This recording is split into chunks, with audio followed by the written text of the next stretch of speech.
Hello world. If you were to move to a typical neighborhood in Tokyo, what would it be like? How would you get around? What would you see and do?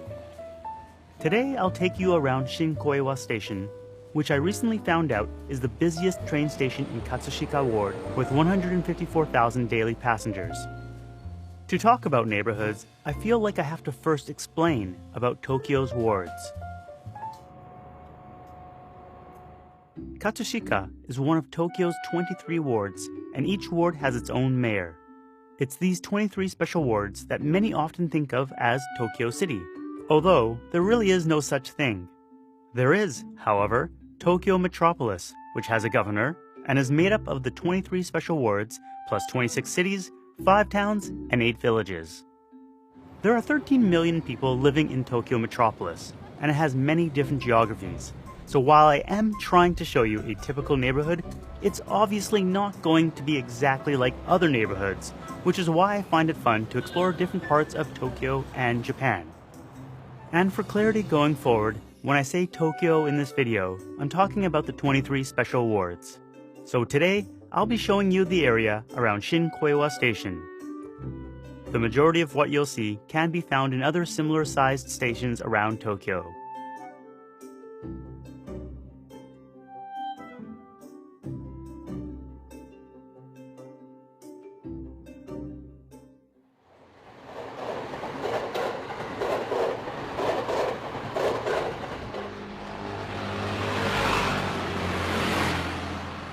Moving on, let's talk about how you move around.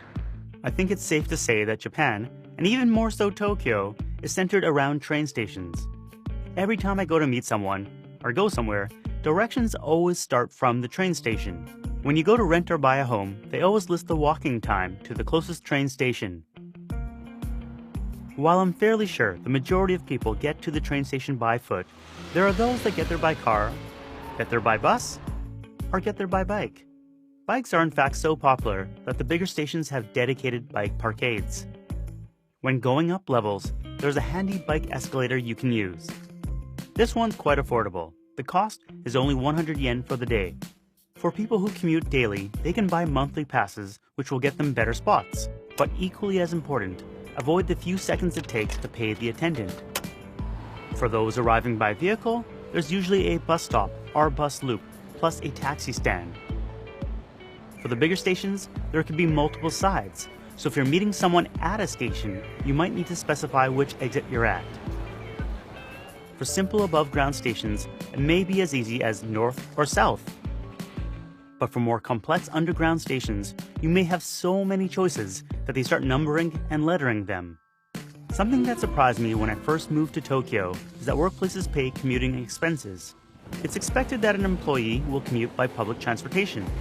So for many people, a car can be considered a luxury as opposed to a necessity. For example, among my 12 family members that live in Tokyo, only my father-in-law owns a car, which he mainly used to work at a farm in another prefecture. He's now retired, but still has the car. To generalize, if you're going to work, you're probably going to take the train or bus. And if you're going shopping for daily stuff, you'll walk or take a bike.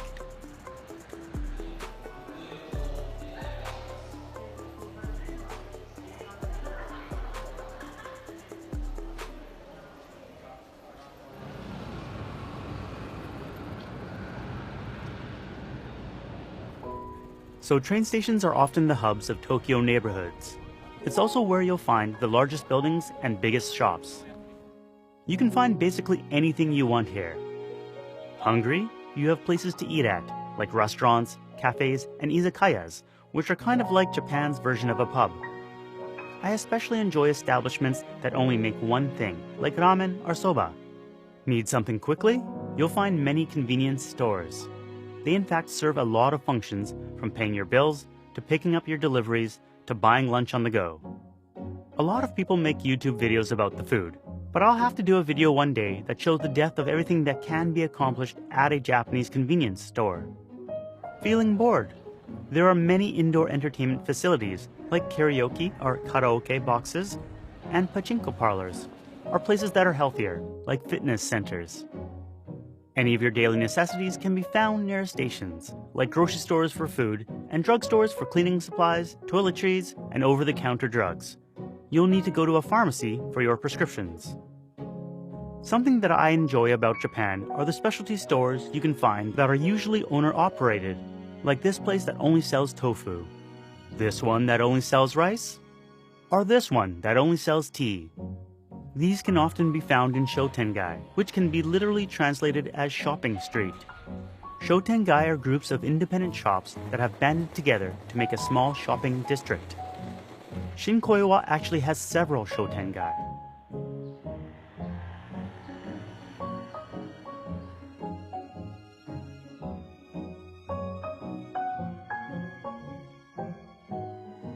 However, this covered arcade is the largest.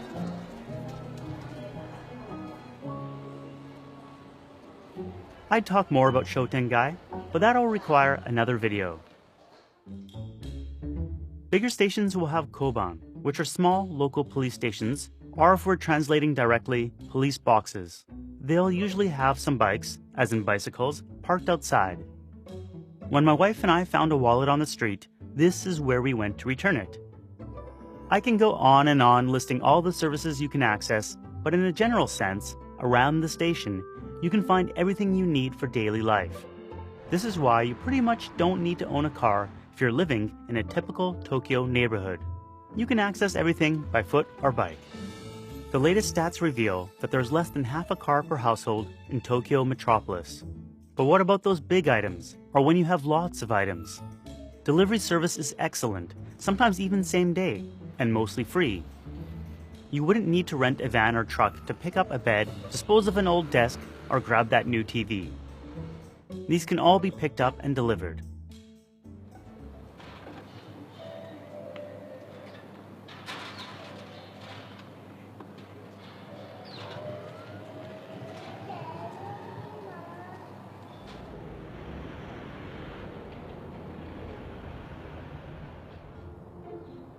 The thing I especially like about neighborhoods in Tokyo is that virtually everywhere has mixed-use zoning. What is mixed-use zoning, you ask?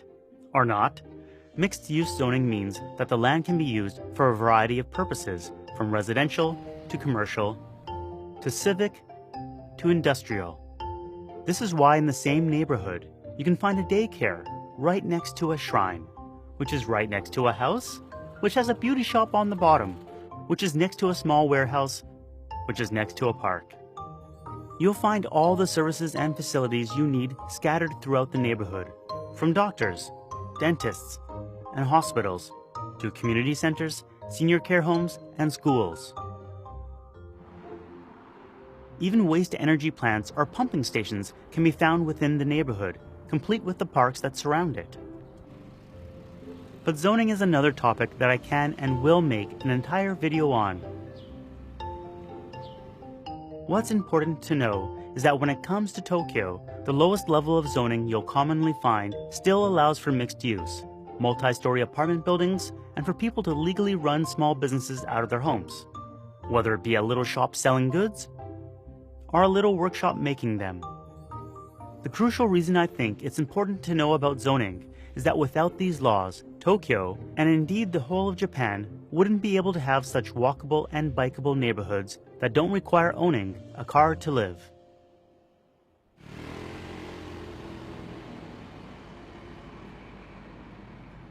What I overwhelmingly feel when walking about a neighborhood in Tokyo is a sense of safety. The best example I can think of is children. You see children everywhere.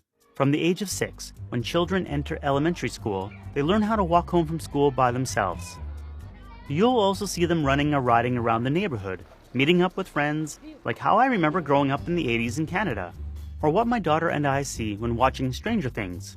I mean the kids running around without adult supervision parts, not all the dangerous parts.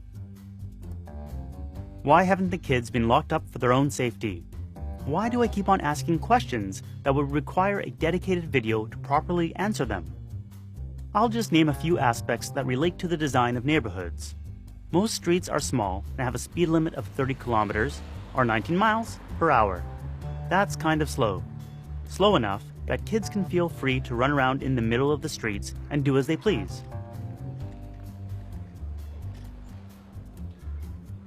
It's the cars that watch out for the kids, not the other way around. Of course, there are bigger streets, where the speed limit is 50 kilometers or 31 miles per hour. These streets would typically have guard railings and traffic lights. So you'll also see kids walking along these streets as well, although on the side, not in the middle. If an area is close to a school zone, you'll find silver jinzai, which are seniors that work in the community that will be on crossing guard duty. You'll also see these silver jinzai at bicycle parking spots as well as at parks. For kids, they are familiar, trusted people that they can go to for help. For the neighborhood, they act as a kind of neighborhood watch. I would argue that the tightly packed homes and businesses, slow traffic, and walkable streets keep the areas busy enough that there's always someone around. These eyes on the street then make people feel safe, which is why it's not at all uncommon to see female high schoolers or office workers walking home alone at 9 or 10 in the evening, hours after the sun has set.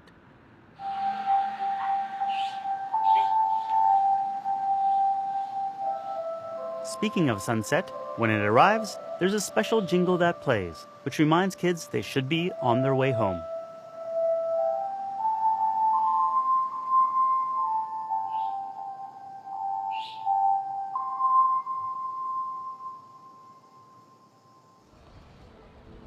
Are Tokyo's neighborhoods completely safe and devoid of crime?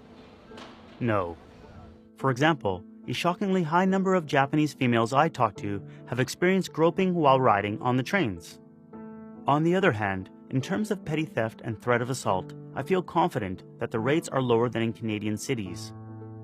I would roll out a bunch of stats, but because of reporting differences and underreporting, the best I feel comfortable saying is that in Tokyo, I have a much bigger feeling of safety in regards to my family and my possessions than I did when living in Vancouver or Winnipeg.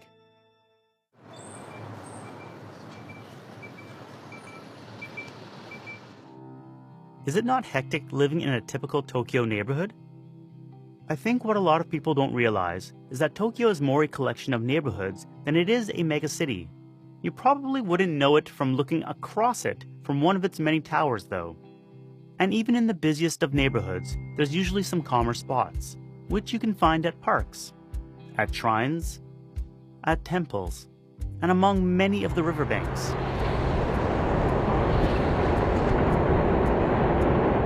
Although not this particular part of Naka River, where they operate one of the highways and a train line is crossing it. But hey, they do have a nice park right beside it, and behind it, public housing run by the Tokyo Metropolitan Government.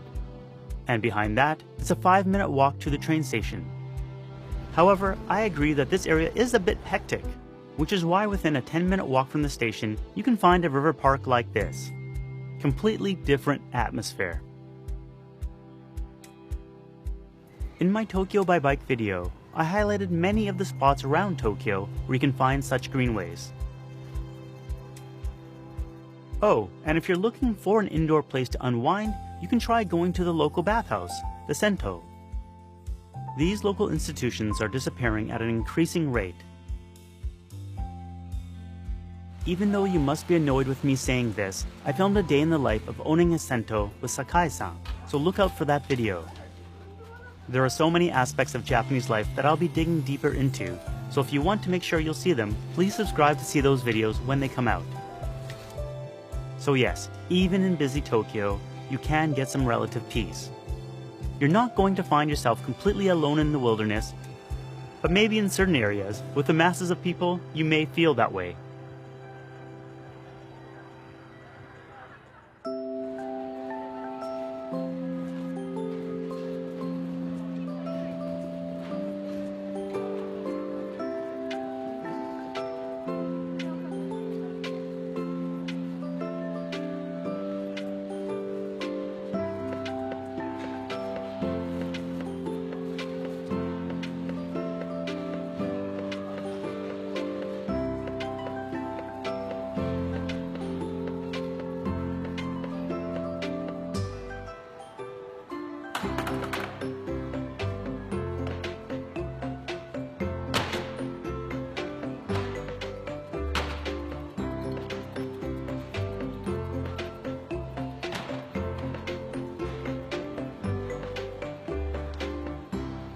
Thanks for watching. See you next time. Peace.